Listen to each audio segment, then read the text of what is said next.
नमस्कार। आज हम चर्चा करेंगे कि लोकसभा में जो जम्मू कश्मीर के इतिहास में दो नए बिल जो पारित किए गए हैं, उनका असर क्या पड़ेगा जम्मू कश्मीर के निवासियों के ऊपर।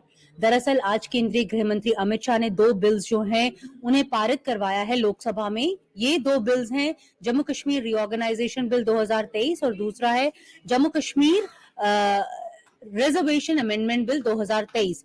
ये जो दो बिल्स हैं काफी अहम बताए जा रहे हैं वहां के आवाम के लिए, क्योंकि इनसे जो वहां पे जो विस्थापित लोग हैं, जो माइग्रेंट लोग हैं, उन्हें अपना हक देने की बात जो है इन बिल्स में शामिल की गई है। पिछले 70 साल से केंद्र का कहना है कि इन लोगों के लिए कोई उनके हक की लड़ाई नहीं लड़ रहा था, लेकिन भारतीय जनता पार्टी ने उनके हक की लड़ाई लड़ी और ये जो बिल्स हैं पारित करवाए और उन्हें अपना हक दिलवाया है और उन्हें न्याय जो है वो दिलवाया है। लगभग 46,631 परिवार जो है वो विस्थापित हुए थे जब वहां पर आतंक का दौर आया था। लगभग 2 लाख लोग थे जो विस्थापित हुए थे। अब उनके हक की बात की जा रही है। इस बिल के तहत अब जो है 2 मेंबर्स को नॉमिनेट किया जाएगा वहां के लेफ्टिनेंट गवर्नर द्वारा, जिनमें एक महिला शामिल होगी और दूसरा जो नॉमिनेशन है वो पीओजे के यानी पाक ऑक्युपाइड जम्मू कश्मीर के तहत जो की जाएगी। दरअसल जो जम्मू कश्मीर की अगर हम असेंबली की बात करें, वहां पे पहले 83 सीट्स थी, लेकिन अब जब डिलिमिटेशन कमीशन की रिपोर्ट आई है उसके बाद ये जो सीट्स हैं बढ़कर 90 हो गई। जम्मू में जहां पर पहले 37 सीट्स थी अब 43 हो गई हैं। कश्मीर में जहां पर पहले 46 सीट थी अब 47 हो गई हैं।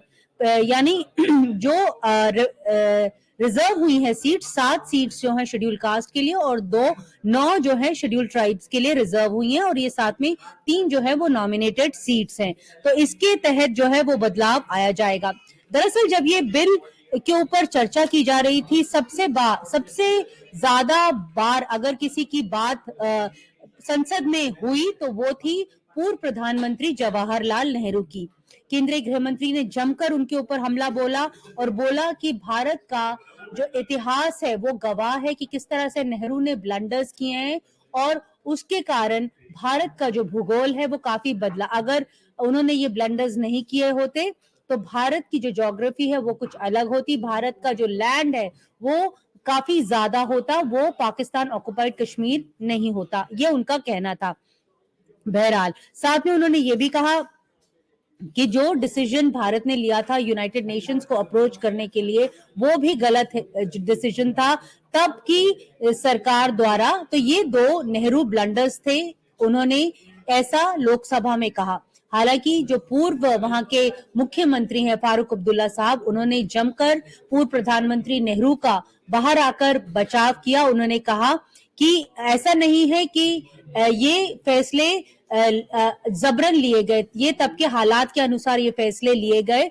अगर 1948 में ये फैसला नहीं लिया गया होता कि सीजफायर नहीं डिक्लेयर किया गया होता तो रजौरी और पुंछ जो आज की तारीख में भारत का हिस्सा है वो भारत का हिस्सा नहीं होते, क्योंकि जो वहां से अटैक हो रहा था वो इस कदर हो रहा था। और दूसरी बड़ी बात उनका ये कहना था कि यूएन को अप्रोच करने के फैसले में न सिर्फ लॉर्ड माउंटबैटन बल्कि सरदार वल्लभ भाई पटेल भी शामिल थे, ये एक तरफा फैसला नहीं था। तो ये कहना गलत होगा। ये फारूक अब्दुल्ला साहब का जो बयान है ये संसद के बाहर उन्होंने दिया और उन्होंने स्थिति साफ कर दी कि ये कहना गलत होगा कि ये नेहरू के ब्लंडर्स है और जो अटैक किया जा रहा है वो नाजायज है, ऐसा फारूक अब्दुल्ला साहब ने बाहर साफ कर दिया। बहरहाल केंद्रीय गृह मंत्री ने ये कहा कि ये जो अब हम बिल्स लेकर आए हैं उसके बाद जो वहां की जो स्थिति है वो काफी बदल जाएगी। उन्होंने इस बात का भी हवाला दिया कि 370 के बाद वहां पे जो स्थिति है वो काफी बदली है, क्योंकि बार बार ये प्रश्न उनसे पूछा जा रहा था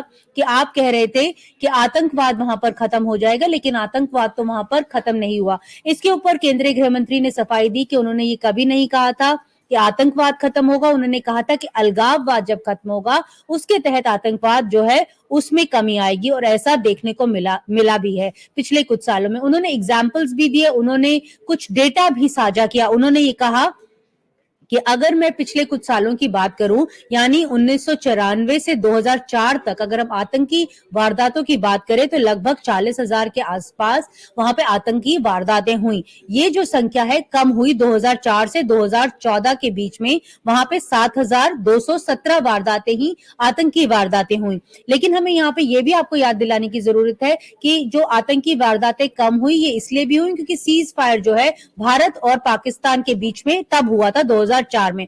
बहरहाल 2014 से 2023 में भी आतंकी वारदातों में और कमी आई, तब सिर्फ 2,197 वारदातें सामने आई। केंद्रीय गृह मंत्री का कहना है 70% जो डिक्लाइन है पिछले कुछ सालों में, जहां तक टेरर एक्ट रिलेटेड केसेस है उनकी एक्टिविटी का सवाल है, उसमें देखा गया है। और उन्होंने कहा ज्यादातर इनमें से वो केसेस हैं जो पुलिस इनिशिएटेड एक्शन है, उसके तहत भी ये आंकड़ा जो है वो इसलिए ज्यादा बड़ा दिखाया जा रहा है। उन्होंने ये भी बोला कि जहां तक सिटीजन्स रिलेटेड किलिंग्स का सवाल है उसमें भी 72% जो है वो कमी आई है। सिक्योरिटी फोर्सेस की किलिंग में भी 69% कमी आई है। यही नहीं, उन्होंने ये भी कहा कि जो सेपरेटिज्म की अगर हम बात करते हैं तो सेपरेटिज्म में भी वहां पर काफी कमी हमें देखने को मिली है, क्योंकि उन्होंने कंपैरिजन किया 2010 का 2023 से। 2010 में अगर हम याद करें, 2010 में मैं कश्मीर में थी, वहां पे जो स्टोन पेल्टिंग की सिचुएशन थी वो बहुत ही खराब थी, बहुत नाजुक स्थिति थी, बहुत नाजुक हालात थे वहां पर। तब उनका कहना है कि 2010 में अगर हम स्टोन पेल्टिंग की बात करें तो 2654 यानी 2,654 केसेस जो हैं वो दर्ज हुए थे, लेकिन 2023 आते आते एक भी मामला जो है वो स्टोन पेल्टिंग का इस साल दर्ज नहीं किया गया है। ऑर्गेनाइज्ड हड़तालों की बात करें, पाकिस्तान से जो कैलेंडर है वो रिलीज किया जाता था तब हड़तालें होती थी तो पूरा का पूरा कश्मीर बंद कर दिया जाता था, जम्मू बंद कर दिया जाता था, डाउनटाउन बंद हो जाता था। लेकिन तब उनका कहना है कि 2010 में 132 हड़ताल कॉल्स जो है वो की गई, इस साल एक भी हड़ताल कॉल जो है वो नहीं की गई। 2010 में स्टोन पेल्टिंग के तहत 112 नागरिकों की मौत हुई, लेकिन इस साल क्योंकि स्टोन पेल्टिंग हुई नहीं इसलिए किसी भी नागरिक की जान जो है वो नहीं गई। तो ये आंकड़े सब दिखा रहे हैं कि किस तरह जो धारा 370 के हटाए जाने के बाद केंद्रीय गृह मंत्री का कहना है वहां पर बदलाव आया है। यही नहीं, उन्होंने सीज फायर को लेकर भी आंकड़े दिए। उन्होंने कहा जो सीज फायर वायलेशन है 2010 में 70 हुई, लेकिन 2023 में सिर्फ 2 हुई। इनफिल्ट्रेशन की अगर हम बात करें तो 2010 में 489 केसेस जो हैं इन्फिल्ट्रेशन अटेम्प्ट जो हैं वो किए गए, लेकिन इस साल जो है सिर्फ 48 हुए।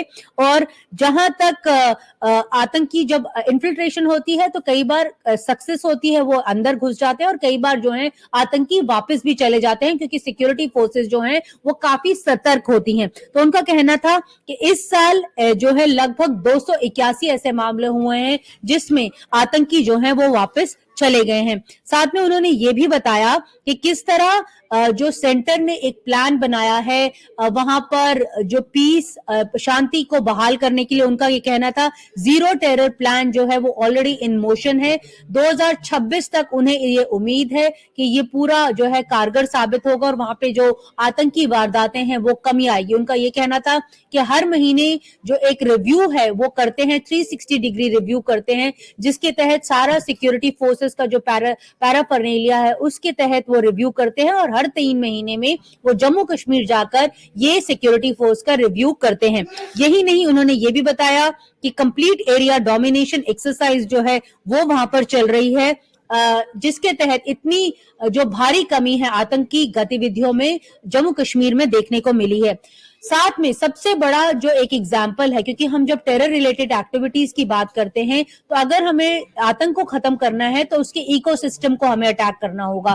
तो केंद्रीय गृह मंत्री का कहना था इसके तहत भी कार्रवाई की जा रही है। एनआईए ने जो है वो 32 केसेस जो टेरर फाइनेंसिंग के रजिस्टर किए हैं, और जो स्टेट इंटेलिजेंस एजेंसी है उसने 51 केसेस रजिस्टर किए हैं, जिसमें 83 केसेस ऐसे हैं जो टेरर फंडिंग और फाइनेंसिंग के सामने आए हैं।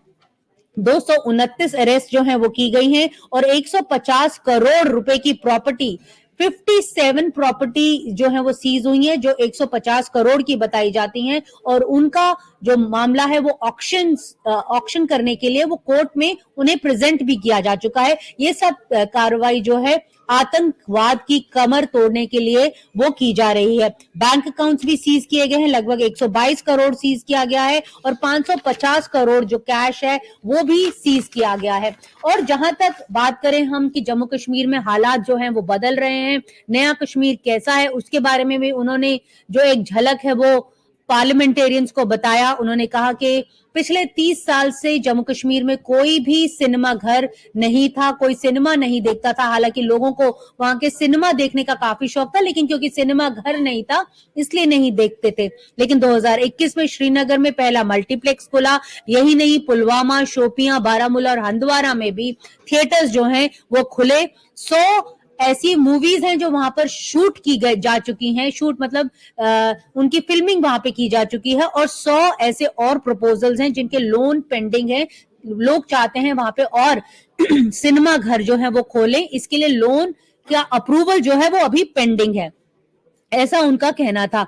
तो कई उन्होंने एग्जाम्पल्स दिए कि किस तरह से वहां पर डिग्री कॉलेज खुले हैं। अब 147 डिग्री कॉलेजेस हैं, एम्स वहां पे खुले हैं।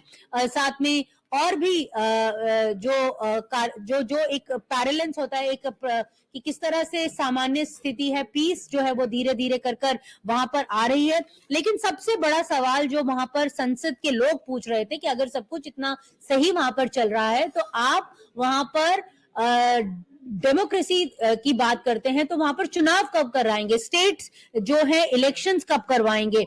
इसके ऊपर आज जो वहां के पूर्व मुख्यमंत्री हैं ओमर अब्दुल्ला, उनकी भी एक बयान जो है वो सामने आया है। मीडिया को उन्होंने कहा, उनका कहना था कि क्या हालात हैं कश्मीर के वो सबको पता है।